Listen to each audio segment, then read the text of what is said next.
에베소 3장 1절에서 13절 말씀입니다. 여기는 청량할 수 없는 그리스도의 풍성함에 대해서 이야기하고 있습니다. 여러분, 우리가 한 번이라도 주님이 청량할 수 없는 풍성하신 분이라는 것, 모든 면에서 그런 분이라는 걸 우리가 생각해 보셨습니까? 제가 지난주에 엘리펀트 파크, 그게 목사님들, 노회 목사님들 야외 친교 모임이 있어가지고 그게 갔었는데, 가다가 보니까 큰 참나무가 쓰러져 있습니다. 작년에 지나면서 봤는데 멀쩡하던 소나무예요. 한 나무가 아니고 두 나무.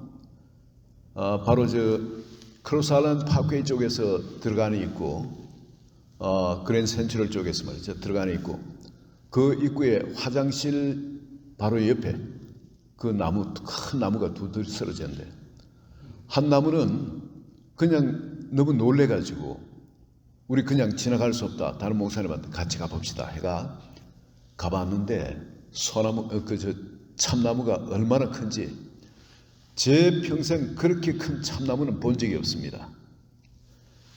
제가 섰는 키보다도 더 크고 손을 뻗친 이 손보다도 그 허리 둘레가 더 높은 거예요. 쓰러졌는데도 손을 들어도 이 손으로 그게 올라와 있습니다. 이렇게 큰 참나무가, 그것도 야문 참나무가 어떻게 쓰러졌는가? 어떻게 부러졌는가?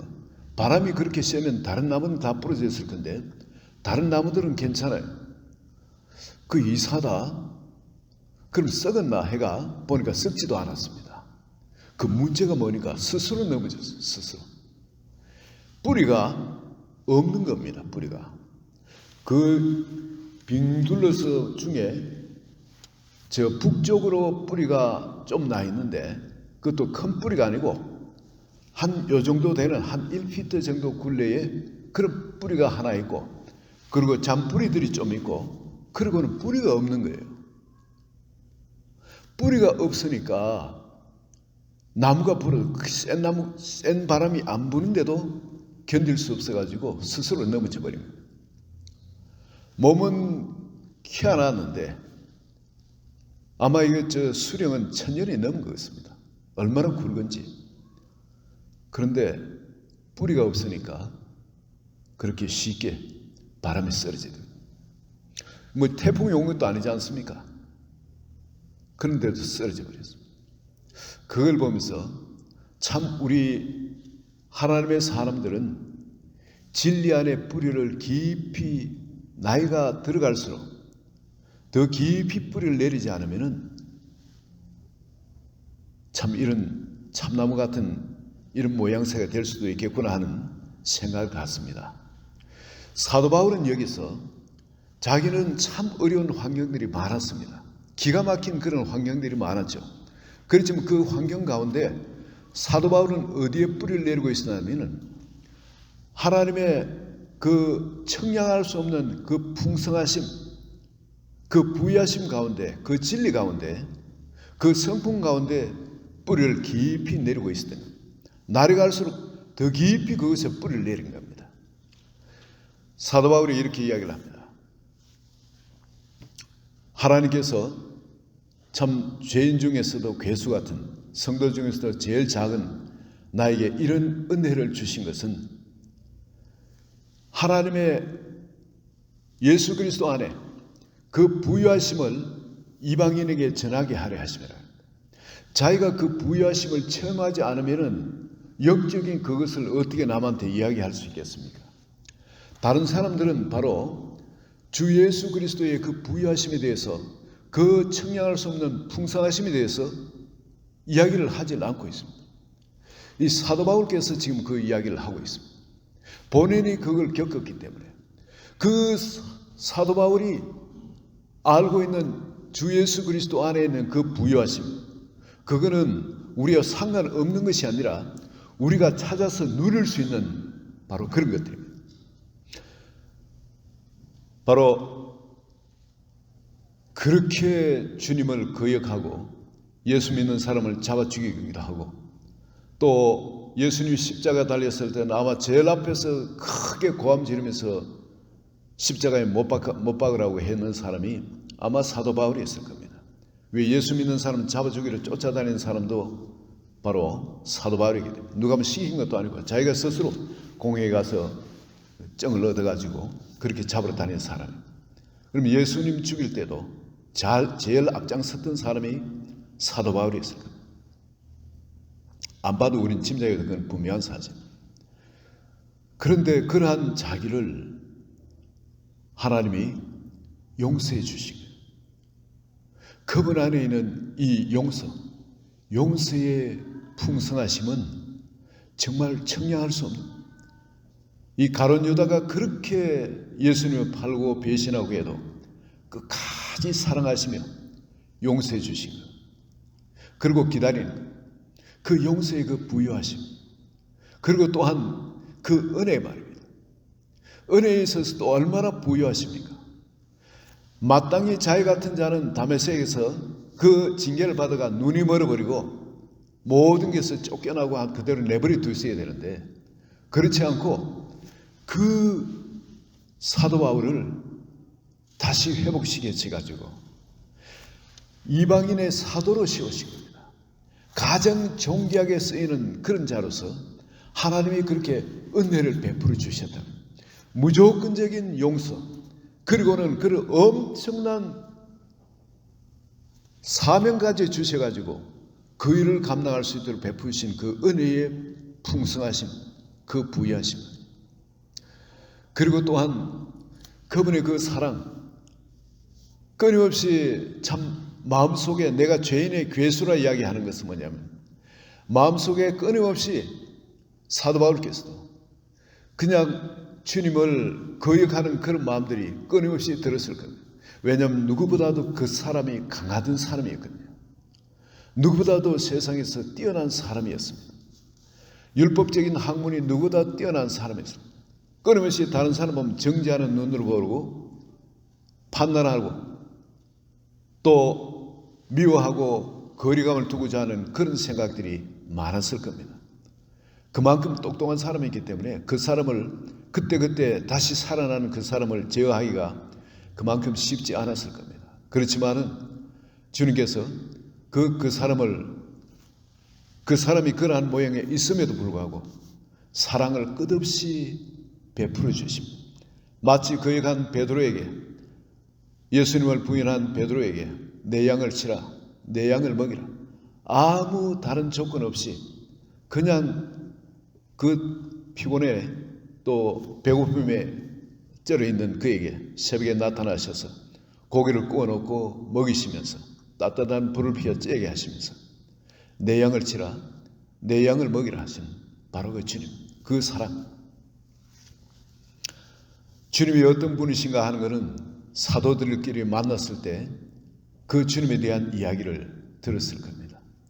그 부유하신 그 사랑, 정말 청량할 수 없는 그 주님 안의 그 사랑과, 그리고 또한 여러분, 사도 바울이 사역을 하는 데 있어서 쉬운 환경에서 사역한 것이 아니었습니다. 끊임없이 대적하는 자들이 나타나고 공격을 하고 그랬습니다. 심지어 잡아서 40에 하나 감한 그 태장을 5번이나 때리는, 보통 맞다가 죽기도 하고 그런다죠.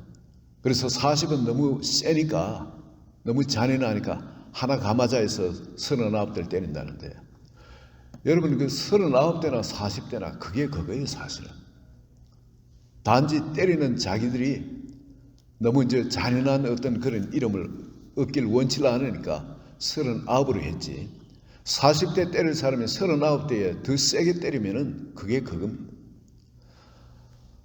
그렇게 태장을 맞아도 그러면 온통 피범벅이 되고 살이 그냥 다 떨어져 나오고 그러죠. 다시 뭘 사역을 하고 할 수가 없을 겁니다. 그런데 하나님이 그때그때 그 부활의 권능으로 다시 새롭게 하십니다. 매번 맞아도 그래요.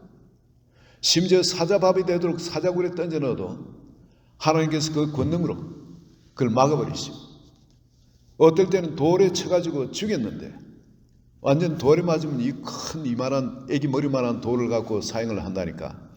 그 돌을 수없이 맞고 나면 완전 다 뼈들이 다 부서졌을 거예요. 형체를 알아볼 수 없을 정도로 얼굴도 다 지리개졌을 거예요. 그런데 그 부활의 권능이 사도들 가운데 역사하셔서 그 멀쩡하게 다시 살리십니다. 아무리 바다의 위협 가운데 모든 심지어 뱃사람들도 이제 다 죽었다고 포기하는 그런 상황에서도 사도 바울이 말한 대로 다들 한 사람도 죽는 사람 없이 멀쩡해집니다. 여러분, 그리스도 안에 있는 이 부활의 권능, 우리 믿는 성도들에게 함께 역사하는 이 엄청난 권능에 대해서 사도 바울은 매 순간 체험하며 살고 있는 거예요. 한번 물리면 완전 죽고 절대 살 수 없는 뱀에 물렸음에도 털어버리니까 아무 멀쩡합니다. 그래서 그 사람들이 오히려 그걸 신이라고 그러죠. 어떤 독도, 어떤 바깥에 해도 그를 어찌할 수 없었던 겁니다. 주님의 그 부유하심, 청량할 수 없는 그 은혜, 그 사랑, 그 권능, 그 축복, 그 영광, 그 안에 그 있는 그 기쁨 말이죠. 그 자유함들. 이걸 사도 바울은 날마다 그 가운데 더 깊이 뿌리를 내리고 있습니다. 그 진리 가운데. 바로 예수 그리스도가 진리거든요. 은혜와 진리가 충만하더라. 예수 안에서. 지금 바로 그 진리 가운데, 그 은혜 가운데 깊이 뿌리를 내리면서 주님의 인격이, 그 성품이 그대로 자기에게 배어나올 수 있도록, 이제 주님이 자기를 통해서 그 새 생명이 자기를 통해 살아가는 그 삶의 자기를 다 들여버린 겁니다. 그렇기 때문에 많은 일을 했지만 내가 한 것이 아니고 내 안에 계신 그리스도라 합니다. 왜냐하면 그분이 완전히 부서져 버린, 자기를 포기해버린 그 사도 바울을 통해서 그 부유하심, 그 풍성하심을, 그 진리의 그 영광스러움을, 그 축복을 세상에 흘려내는 거예요. 자기는 그저 깨어진 상태로 자기를 열어드리고 있는 겁니다. 그럴 때 주님께서 그 나머지 일들을, 그 생명의 일을 직접 우리를 통해서 하십니다. 이제 그 부유함을 누구한테 보낸다고요? 이방인들에게 전하게 하기 위해서 정말 죄인 중에 개수 같은 자기를 선택해 주시고 그 주님 안에 그 부유하심을 경험하게 하셨다는 겁니다. 또 이 은혜를 주신 것은 또 무엇 때문에 그랬다 그럽니까? 성경에 보면은 9절부터 영원부터 만물을 창조하신 하나님 속에 감추어졌던 비밀의 경륜이 어떤 것을 드러내게 하려 하십니다. 그 하나님 안에 감춰졌던 비밀의 경륜들, 이 그리스도의 비밀이죠. 따지면 이 그리스도의 비밀이 어떻게 세상에 나타났는가, 그거를 마땅히 설명할 사람이 없는데 자기를 하나님께서 선택을 하셔가지고 그 비밀의 경륜을 오늘 신약시대의 모든 성도님들에게 깨달을 수 있도록 자기를 택해 주신다. 여러분, 이스라엘 사람들은, 심지어 예수님의 제자들도 하나님 나라에 대해서 이야기를 하니까 그 이스라엘 땅에 임할 바로 하나님 나라, 그것만 알지 온 세상에 임할 하나님 나라에 대해서는 알지 못합니다. 보이는 이 하나님 나라가 아니라 보이지 않는 우리 가운데 하나님이 가지고 오실 이 하나님 나라에 대해서는 몰랐습니다. 다른, 그럼 구약의 사람이 아니고 그 제자들은 신약의 사람이고 예수님한테 직접 3년 반 배웠지만 그들도 깨닫지를 못했습니다. 그런데 하나님께서 사도 바울을 선택하셔서 그 부유하신 그 계시를 열어가지고 그 지혜를 열어서 사도 바울에게 그걸 깨닫게 하셔서 오늘날 성도님들이 깨달을 수 있도록 이 신약의 사도 바울이 쓰신 이 모든 서신들은 그것을 잘 설명해 주고 있습니다. 구약의 광야의 그 삶, 그 애굽에서 건져내서 광야에 두신 삶이나 그것이 또 약속의 땅 이스라엘 가운데 두시는 것이라, 이것이 무언가 바로 이스라엘 백성들 살던 그 애굽이 바로 우리가 지금 살고 있는 세상입니다. 이 세상에서 홍해를 가르시고 절대 우리가 건널 수 없는 그 홍해를 가르시고, 그리고 광야에서 40년간 훈련해서, 즉 우리가 예수 그리스도를 믿고 난 다음에 40은 사실 활동할 수 있는 평생이죠. 그 평생 동안 훈련을 해서 약속의 땅에 들린다. 그 약속의 땅이 바로 또 하나님 나라죠. 바로 그것을 사도 바울은 그 비유를 잘 풀어서 이야기를 해주고 있습니다. 바로 아브라함이 이 약속의 땅, 이스라엘 땅이 정착지가 아닌 걸 알기 때문에 바로 영원히 있을 그 하나님 나라, 그 나라의 백성으로 살기 위해서 이 땅에서는 나그네로 살았다는 것. 바로 그런 이야기를. 또 아브라함의 그 복이 이제는 누구한테 미치겠냐면 예수 그리스도로 말미암아 우리에게 미치는 거라. 이런 걸 전부 설명을 주고 있습니다. 성전제도, 구약에서 가장 중요한 것이 성전제도죠. 그 성전제도가 무엇을 말한 것이냐? 성전 안에 하나님이 상징적으로 계신 거기 때문에 그 하나님을 만나러 가는 그 과정이 어떤 과정을 거치는지, 그것이 우리의 기도 생활이 어떻게 주님께 나아가야 되는지, 그런 비밀을 사도 바울은 잘 설명해 주고 있습니다. 그리고 언약 십계명이 말이죠. 그 언약궤 안에 그 두 돌판이 있는데 왜 두 돌판을 하시는지, 하나님께서 에스겔서 36장에 그 26절의 말씀처럼 내가 새 영과 새 마음을 너희 속에 두겠다. 우리의 영과 혼이 끊임없이 하나님의 말씀을 어긴, 아가페 사랑의 말씀을 어긴 자리에서 그렇게 살아갈 때 주님께서는 그 자기의 피로 그 죄를 씻어주시고 바로 새 영과 새 마음을 우리에게 주시겠다는, 주님의 우리에게 맺는 언약을 다시 그 피로 새롭게 하시고 그 언약궤 안에 지키시겠다는, 주님이 구약에 말씀하신 모든 언약을 신약에 와서 그것을 풀어주시면서 그 비밀의 경륜을 따라서 예수님께서 그걸 완성시키기 위해서 이 땅에 오시고, 그리고 말씀대로 오셔서 말씀대로 죽으시고 또 말씀대로 부활하시고 그리고 말씀대로 장차 또 오실 거라는, 이 비밀의 경륜에 대해서 사람들에게 알려주기 위해서 자기에게 이런 은혜를 주셨다는 거예요. 하나님께 사랑받을 이유가 하나도 없는 사람인데 하나님께서 무조건적인 그 사랑으로 자기를 사랑해 주시고 이런 엄청난 책임을 주셔가지고 이 비밀의 경륜에 대해서 모든 사람한테 설명해 줄 수 있도록 바로 그 부유한 계시를 자기에게 열어주셔서 그 지혜를 갖고 깨닫고 설명할 수 있게 해주셨다는 것. 또 여기에 10절에 봅니다. 이는 이제 교회로 말미암아 하늘에 있는 통치자들과 권세들에게 하나님의 각종 지혜를 알게 하려 하십니다. 자, 이게 이 세상에 있는 통치자들 권세를 이야기하는 것이 아니고, 자, 하늘에 있는 통치자들과 권세들에게, 이건 뭘 이야기하는 거예요? 사탄 마귀들.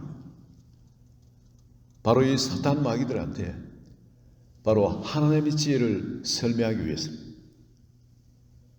예수 그리스도를 이들은, 사탄은 죽이기 위해서 그렇게 노력했죠. 예수님 태어나자마자 이 땅에 있는 가장 권력자 헤롯 왕을 동원해서 그 마을에 태어난 어린애들 2살 애아이는 다 죽여버립니다. 예수님이 이 땅에 빛으로 나타나지 못하도록 마귀들은 그렇게 공격을 해왔습니다. 그런데 예수님께서 공생의 사역을 시작하면서부터는 여러분 그때 대놓고 자기 일을 하셨죠. 그렇지만 마귀가 손을 대지 못했습니다. 그런데 끊임없이 죽이려고 모해를 하고, 그리고 결국은 이방인들, 즉 로마인들의 손을 빌어서 그를 처참하게 죽였습니다. 가장 잔인한 방법으로 죽였습니다. 가장 더러운 오명을 끼우치면서 그렇게 죽였습니다. 이제는 다시 살아날 수도 없고 또한 세상에 이름을 낼 수도 없습니다. 마귀는 자기가 할 일을 철저하게 다 잘했습니다. 완전히 예수님의 이름도 망가뜨리고 신체도 망가뜨렸습니다. 그리고 가장 처절한 고통 가운데 서서히 죽어가도록, 다시는 그냥 치가 떨려서 다시는 그 일 안 하도록, 그렇게 마귀는 예수님을 그렇게 공격을 해서 죽였지만은 그대로 죽임을 당한 예수님께서 성경에 말씀하신 대로 3일 만에 부활을 하셔서 나타나셨습니다. 그런데 이제는 마귀가 그렇게 싫어하는 하나님의 사람 한 명이 나타나는 것이 아니라 이제는 수도 없이 많은 사람들이 하나님의 사람으로 이제 나타나기 시작하는 겁니다. 예수님을 죽이면 끝인 줄 알았는데 그것이 아닌 거예요. 이제는 예수님을 닮은 사람들이, 소위 말하는 예수님의 제자들이 수도 없이 그냥 나타나기 시작하는 거예요. 이게 바로 하나님의 지혜입니다. 정사와 권세들에게, 이 통치자들에게 하나님께서는 바로 하나님의 지혜를 알게 하려 하심이라는 겁니다. 여러분, 오늘 우리가 모욕을 당하는 일이나 사람들에게 참 푸시당하는, 정말 내가 서고 싶지 않은 그런 자리에 십자가에 서 있게 되는 그런 일이라는 거지. 철저하게 망가지는 그런 일이라는 거예요. 어떤 것이든 간에 여러분 두려워할 일이 없는 겁니다. 예수님께서 바로 진리대로 살기만 할 때 마귀들이 어떻게 할 수가 없었어요. 심지어 사도 바울을 죽이려고 유대인들이 전부 다 결탁을 해가지고 40명인 결사대 사도 바울을 죽이기까지는 내가 물도 안 마시고 밥도 안 먹겠다고 결심을 하고 40명의 자객들이 죽이려 했지만은 죽이질 못합니다. 하나님의 지혜는 그들이 그런 것을 그냥 심지어 그 로마 병사들을 사용을 해가지고 창병, 기병, 보병을 사용해서 그냥 전부 다 지켜줘요. 그리고 심지어 헤롯 왕이 자기가 피신하기 위해서 만들어내는 가장 안전한 궁궐, 그것에 사도 바울을 보내가지고 보호를 하게 하십니다. 바로 이 하나님의 지혜, 이 청량할 수 없는 지혜, 마귀가 이제 어떻게 할 수가 없는 겁니다. 예수님을 지금까지도 어떻게 할 수 없었는 것처럼 이제는 우리 세상 살면서 암을 두려워하실 필요도 없고 우리에게 어떤 질병이나 재앙이나 무엇도 우리가 두려워할 이유가 없는 겁니다. 여러분, 예수 그리스도를 통해서 보듯이 죽음까지도 얻는 것이었습니다. 뭘 얻습니까? 영원한 부활의 생명을 얻는 것이었습니다. 사도 바울을 통해서도 보지만 그렇게 수많은 고난과 재앙들이 닥쳤지만은 주님께서 부활의 권능으로 그와 함께 하시며 그를 지키시고 또 그걸 통과하고 돌파하게끔 하시는 걸 보시지 않습니까? 아무리 죽이려고 해도 풍랑이 그를 어찌하지 못합니다. 사자가 그를 어찌하지 못합니다. 그냥 40명의 자객이 결사대가 그를 죽이려 해도 어찌할 수가 없는 겁니다. 여러분, 어떤 질병도 그를 어찌할 수 없습니다. 어떤 고난도 그를 어찌할 수 없습니다. 오늘 우리에게 주님이 깨닫게 하시는 건 뭐냐면 주님 안에 있는 이 부유하심, 예수 그리스도의 부유하심, 이것은 남의 것이 아니라 이제 이 부유하심이 우리의 것이 되었다는 겁니다. 왜? 그분이 우리 속에 생명으로 들어오셨기 때문에. 우리가 그분과 연합하기만 하면 그리스도께서 이 세상에 사셨던 것처럼 사도 바울이 그리스도를 모시고 이 세상에 사시면서 내가 스스로 아무것도 할 수 없노라, 내 안에 그리스도께서 계세요. 그가 그의 일을 하는 것이라. 바로 우리가 주님과 그렇게 온전히 연합되어서 주님께 우리 자신을 올려드리기만 한다면 주님의 그 부유하심은 우리의 것이 되어집니다. 이건 우리가 그 부유함을 얻으려고 죽을 노릇을 해서 얻는 것이 아니라 우리 자신을 산제물로 주님께 드리게 될 때, 여러분, 주님은 에베소 3장에 또 그 뒤에 약속하신 것처럼 신성의 그 모든 충만이 교회에 거한 것처럼 또한 우리 한 사람 한 사람에 거하게 하셔가지고 우리를 통해서 신성의 충만 가운데 나타나시고 역사하실 줄 믿습니다. 이런 엄청난 거, 사도 바울은 그래서 말미에 너희를 부르신 부르심의 소망을 알기를 원한다. 그 기업의 풍성함이 얼마나 엄청난 것인지 깨닫기를 원한다는 겁니다.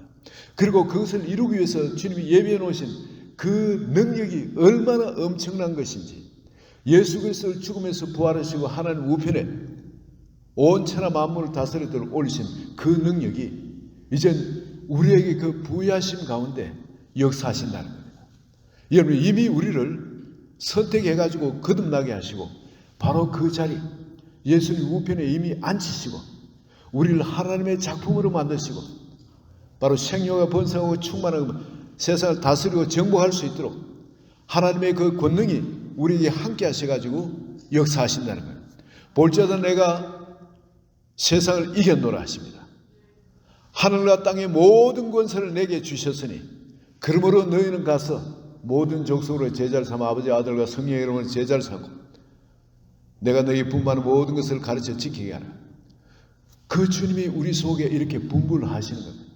그렇다면 우리가 그 사랑 가운데, 그 부유함 가운데, 그 은혜 가운데, 그 진리 가운데 뿌리를 받고 우리가 그 가운데 시험을 받아서 하나님의 영으로 충만하며 예수 그리스도를 우리의 주로, 우리의 생명으로 우리가 모시고 살기만 한다면 우리 형제의 연합 가운데 하나님은 신성의 충만을 부으시고 우리를 그 부유함을 내가 체험할 뿐만 아니라 넘쳐나서 남한테 흘려보내는 축복의 강수를 흘려보내는 한 분 한 분 되게 하실 줄로 믿습니다. 기쁨의 강수가 흘러나는 그런 분이 될 줄 믿습니다. 은혜의 강수가 흘러나게 하는 그런 분이 되게 할 줄 믿습니다. 우리에게 하나님께서는 그 권능의 강수, 그 권능의 강수를 흘려내는 그런 한 분 한 분이 되게 하실 줄로 믿습니다.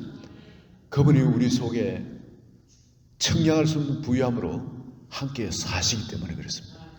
이분 붙드시고 오늘도 삶의 모든 부분에 주의 영광을 드러내시는 한 분 한 분 되시기를 예수 그리스도의 이름으로 축원드립니다.